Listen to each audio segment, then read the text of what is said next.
Okay, heto na nga no. Manood tayo dito sa interview ni Malo Tiquia, isang political analyst. In-interview siya ni Ma'am Corina Sanchez na tinawag siya na bagong kalaban ni Claire Castro. Di ba? Nakita natin yung bardagulan ni Claire Castro at itong si Malo Tiquia. Nagtatanong lang naman si Malo Tiquia ng maayos dito kay Auntie Claire Castro, pero pikon na pikon. Okay? So, dito natin maiintindihan ang nangyayari sa revelasyon ni Senator Amy Marcos noong sinabi niyang gumagamit po itong ating yung kanilang presidente pala na si Bongbong Marcos. Di syempre, itong si Malo Tiquia ay very credible po when it comes to political analyst. Okay? Siya po ay i-interviewin ni Corina Sanchez at tingnan natin kung ano ang reaksyon ni Malo Tiquia sa kasalukuyang problema ng administrasyon, no? Na alam po natin na nagdulot ng sakit ng ulo ng mamamayang Pilipino, especially dito sa flood control anomaly at korupsyon. Okay? At ito pang pasaway na aso na si Auntie Claire Castro, lahat ng yan po ay i-explain dito ni political analyst Malo Tiquia. Okay? Si Malo Tiquia po ay isa pong matatawag na rin nating naniniwala sa mga Duterte at especially kay Vice President Inday Sara Duterte. Pero guys, bago ang lahat, bago natin ito pag-uusapan, help me po muna na i-like at saka i-share itong video na ito para kakalat ito sa taong bayan. Okay? Mahalaga like and share. Okay, dali, sabay-sabay mo tayong mag-like and share. 1, 2, 3, go! Ayan, naka-like and share na ba? And sa mga bago pa lang dito sa aking channel sa Don Mar TV, mag-subscribe na po kayo kung first time nyo itong napanood, no? Para lagi kayong updated sa ating mga balita. Okay, so heto po without further ado, makinig po tayo dito sa interview ni Corina Sanchez, itong si Malo Tiquia. Okay? Pasok. Handa na ba kayo sa bagong kalaban ni Claire Castro? Yan na ngayon ang bago niyang title. Professor Malo Tiquia is in the house, political analyst, pollster, and columnist. Ayan, hello. Is that a badge of honor that you are now the nemesis of the presidential information officer? Hindi naman, pero kung gusto mong turuan yung communications, kung gusto mong turuan ng paano ba ang political communication, political strategy, it's a badge of honor kasi kailangan natin turuan kasi yung mga nasa comms, Auntie Claire Castro, dapat ka raw turuan ni Malo Tiquia. Sa totoo lang para sa akin wala ka sa kalingkingan ni Malo Tiquia, Auntie Claire Castro. Ang alam mo lang is tahol ng tahol. Yung mga argumento mo nga sa mga bagay-bagay, no? Wala sa hulog. Basta lang makabanat ka. Pero wala ka, Auntie Claire. Ano ka? Bobo. Bobo ka. Kalain siya yung modelo. 'Di ba? Mahirap naman kung hindi tama dun sa basic na lang napakahirap. Kasi kapag si Yuse Claire naman ang nagsasalita on her own, maganda, very impressive. Pero ano ba nangyari sa inyong dalawa? May nakatapat siya na may impormasyon na hindi siya handa? Oo, parang hindi naman dapat kami magkasabay. Hiningi naman ang permiso ko kung willing daw ako. Kasi siya yung unang guest. Hiningi ako ng permiso. Okay ba magsama kayo? Sabi ko sa akin, okay. Ewan ko sa kanya. So, siguro pumayag. Kaya ganun yung pagkalatag nung TV show na yon. Hindi niya siguro alam na ako yon. Napag-usapan ng Ghost Project. Oo, di ba? At hindi niya rin alam na ididiin ko. Kaya nga ang parati kong sinasabi, nandun ako dahil mahal ko ang Pilipinas, kinumbida ako. Kaya magtatanong ako ng directly sa kanya. Ano ba yung offensive question? Kasi nung kay Gutese kasi tinanong kami, ano nangyari kay Kudesa? So sabi ko, yung nakakatuwa yung sinabi ni Congressman ko dahil practically kinonfirm niya yung testimony ni Gutesa. Tapos tinanong sa akin, alam niyo ba kung nasan si Gutesa? Ang sagot ko, baka gusto niyo itanong kay Yusek yun. Bakit ko sinabi yun? Kasi when you're the spokes of government, you represent government, right? Correct, You represent the office of the president. You represent the paano napikon siya dun state. So kaya ko siya binigay. Sa amin naman, wala dun sa gobyerno. She was offended by that. So, kaya doon nagsimula na, sandali lang, ba't ka ma-offend? Ikaw, representative ka ng estado dito. Pwede namang sagutin. Pwede sagutin, directly, di ba? Directly, yes. Tapos sabi niya, mali nga yung grammar na sinabi, pero hindi ko na rin pinansin. Tapos binalikan ko uli na, why don't you say it in a nice way? So you don't insult the public listening to you. Hindi ba pag spokes ka, malumanay ka? Communications 101 kayo, right then and there. Oo. Tapos sabi ko, paano maiintindihan ng taong bayan kung gigil ang spokes? So siguro she was offended by that. I wasn't planning to offend her. But did you make up after the interview? Oh, I reached out. Ako ang nag-offer ng hand. And yung tatlong host doon nakatingin, so she had to, offer at nagbeso-beso. So, yung picture na linabas, talagang nakangiti naman kami. Sa akin naman, walang masama yun eh.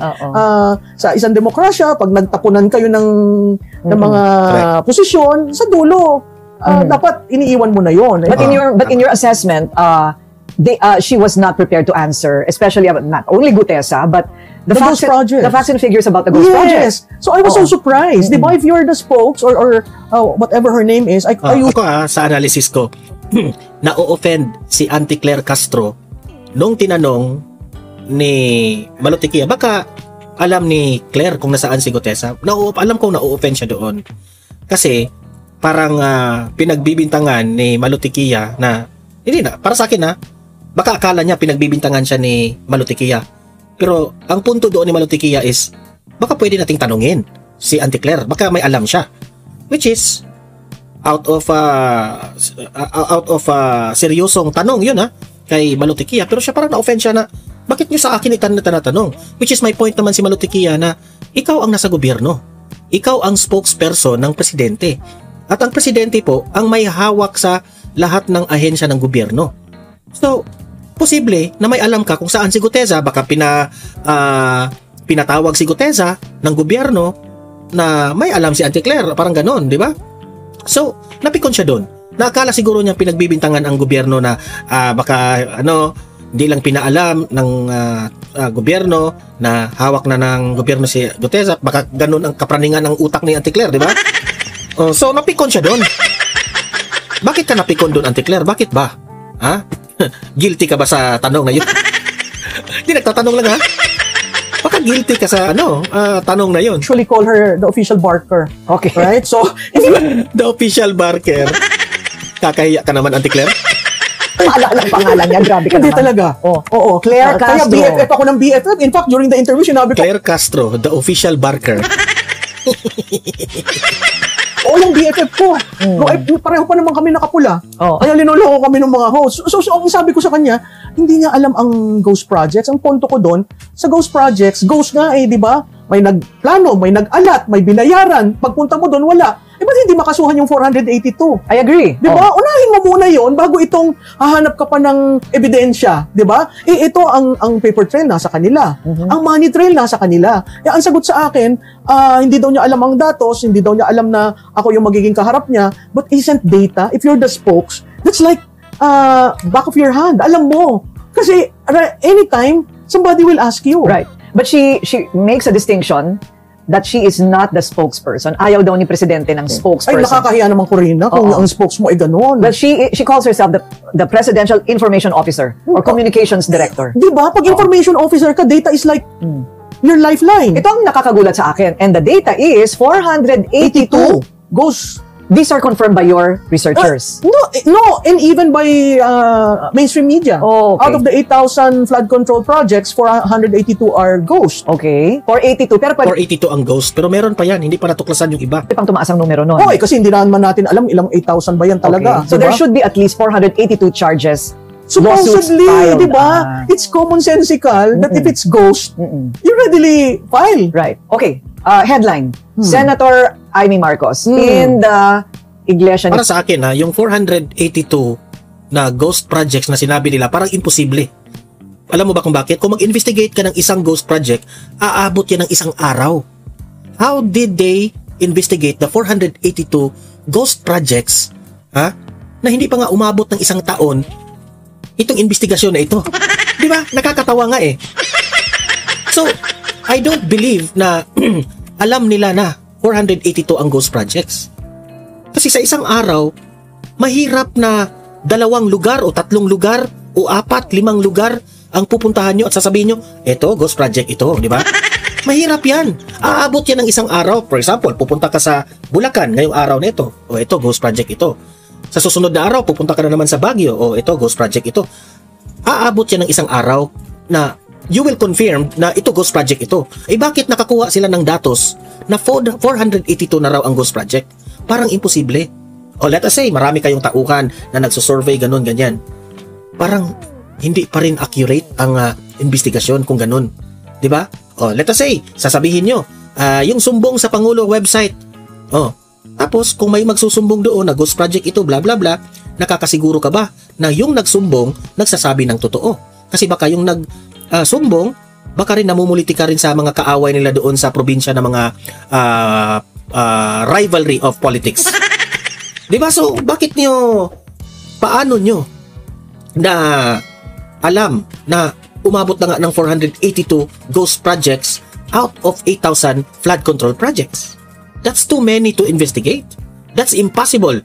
Cristo protest rally. Ako, yung initial impression ko is, ang linis-linis na nung messaging. Ng lahat placards, ka-Edwil, malinis, walang pangalan, walang pinabababa sa pwesto, transparency na accountability. How and why was Aimee allowed to say all those things on stage? Siguro, una ko rin ang ito yung issue dahil pinagbabawalan po ang Iglesia ni Cristo na magdala ng placards na Marcos resign. Okay? Wala. Nandun ako wala talagang nagdala ng Marcos resign. Lahat doon, accountability, transparency, yun lang po ang hinihigi ng Iglesia ni Cristo. Pero ako naniniwala ako na ang Iglesia ni Cristo ay gusto rin magdala ng placards na Marcos resign o BBM resign. Pero pinagbabawalan nga sila. Kasi kung magdadala sila ng Marcos resign o BBM resign, hindi sila i-allow na mag-rally. Diba? Ang tanong dito ngayon, bakit si Senator Aimee nakapasok doon sa INC, ininbitahan doon si Aimee Marcos, na sinabi doon ni Senator Aimee na ading, which is si BBM ading, umuwi na tayo. Baba ka na sa pwesto. Mismo si Senator Aimee, ang messaging ni Senator Aimee, mag-resign na si BBM. Kasi nga, you are not fit for to be the president because kumagamit ka nga. Si Manang Aimee ang nagsabi niya na hindi tayo. So yan po ang pinag-usapan ngayon. Bakit inalaw ng INC? Baka siguro duda ako doon. Wala silang ka-idea na yun ang sasabihin ni Senator Aimee doon sa rally na yun. Wala silang idea Pero paano yan? Pumutok na yun. Kaya duda ko na yung third day ng rally, pinatigil na nila. Hindi ko lang alam kung mga INC ba ang kusang loob na titigil na natin ito kasi meron kasing nasabi si Aimee. Or may mga authorities doon na sinabihan siguro yung leader ng INC na tumigil na kayo, umalis na kayo dyan kasi nilabag nyo na ang ano tawag doon, pinag-usapan natin. Di ba?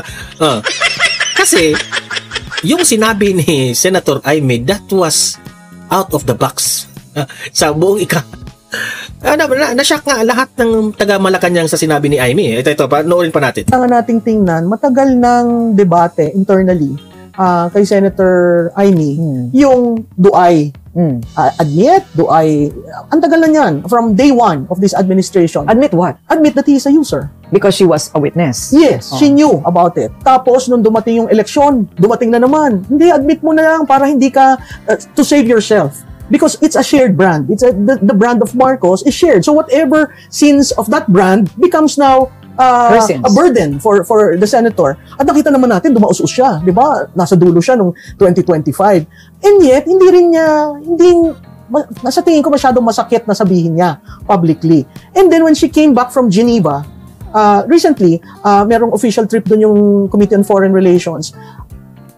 Nakiusap siya kung pwede siyang tumayo sa stage. Hindi namin alam kung ano yung sasabihin niya. And yet, merong point na kailangan ko na bang sabihin? So what happened last night was essentially, she was given a platform to finally admit. And she did that in a very courageous way. Kasi napakahirap.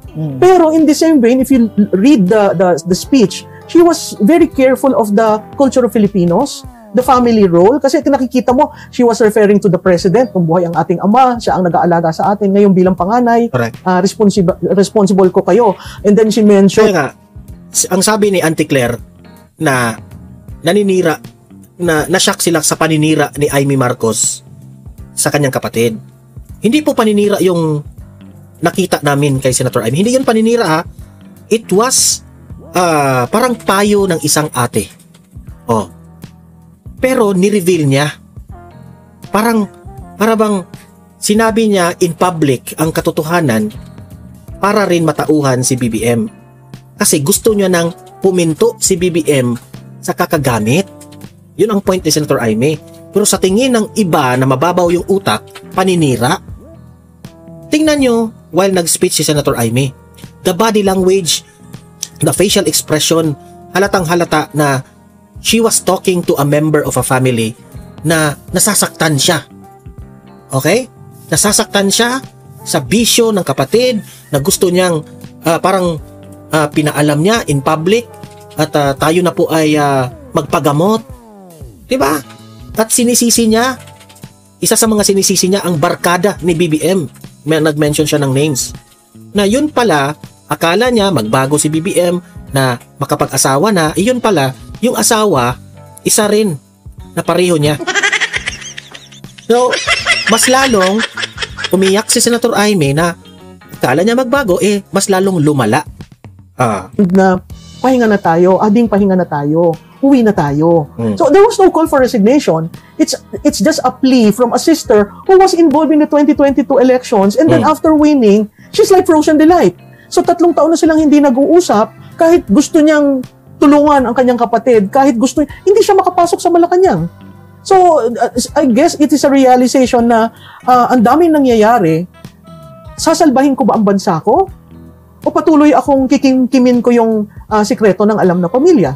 So I guess she decided na I do not want Marcos to be the reason, Marcos to be the reason for the fall of this country. So nagpaalam siya sa pamunuan ng iglesia? Nasasabihin niya lahat yon? Alam na, oo. Kasi nag-negotiate. Bibigyan ka ba namin ng panahon, magsalita?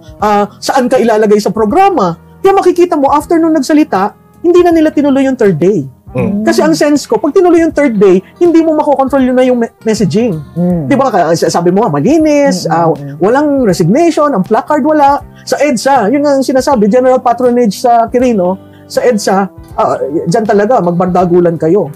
Yun yung clear delineation ng dalawang rallies. I see. Okay, so, kumbaga, it was not foreseen that the reaction would be that way to her pronouncements. Yes. That's why the 3rd day is not happening. Yes.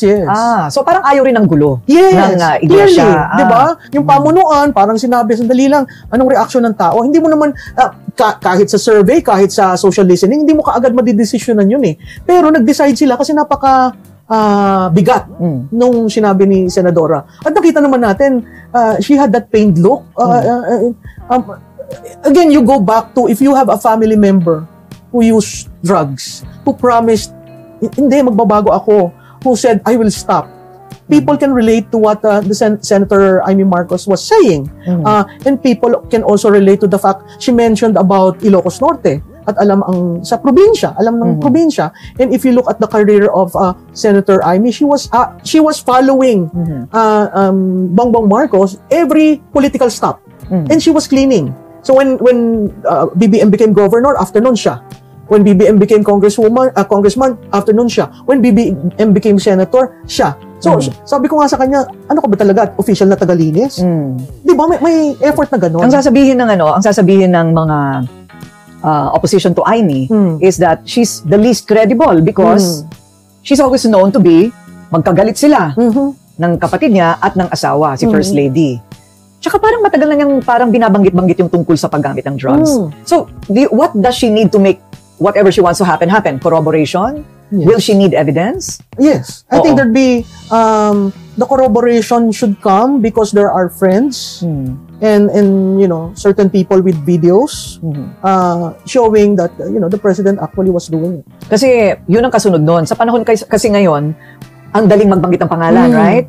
And half of these guys are saying, what's the evidence? Where's the trail? Where's the video? Who saw me giving the money? Ganon lahat, diba? So, palagay ko yun ang kasunod sa mga salita. Oo. At saka, Corina, it borders into that provision in the Constitution, Article 7, Section 11, on incapacity. Mm. Kasi di ba may 4 grounds tayo for removing the president? Iba yon. Yung incapacity has to pass to Congress where the vice president becomes acting president. Unlike removal from office. Okay. So yung incapacity has to be proven. And, you know, Right. Because, well, kung 3 taon na silang hindi nagkikita, paano niya nakita? Baka 3 taon na rin clean ang Pangulo. You know what I mean? Hindi naman ganon. Hindi ganon eh. Mm. Kaya akala niya, and whenever she sees the brother, parang namamanas, ano nangyayari kay Ading? So yung ganon, yung mga komentaryo niya, paminsan pag nakita, bakit ganyan ang boses niya? Ba't nagdudugo ang ngipin? So there were, and she knew it, but she was keeping quiet, but among a small circle of confidants, parati niyang sinasabi na, naku, gumagamit siguro ito. Well, a hair follicle test would Yes! prove it, right? Di ba, ang tagal na niyan, but again, so ngayon, bumabalik. Oy, St. Luke, sandali. Totoo ba yung binigay yung hair follicle? Di ba, they were the ones who did that when he filed for presidency in 2022. So kung sana totoo yun, di maaga pa lang, di ba? So, Okay. ang daming nagiging problema nitong statement ni Senator Marcos kasi even those who are part of the Duterte group were saying, alam mo pala, ba't kinonvince mo si Sara? I mean, these things will come up.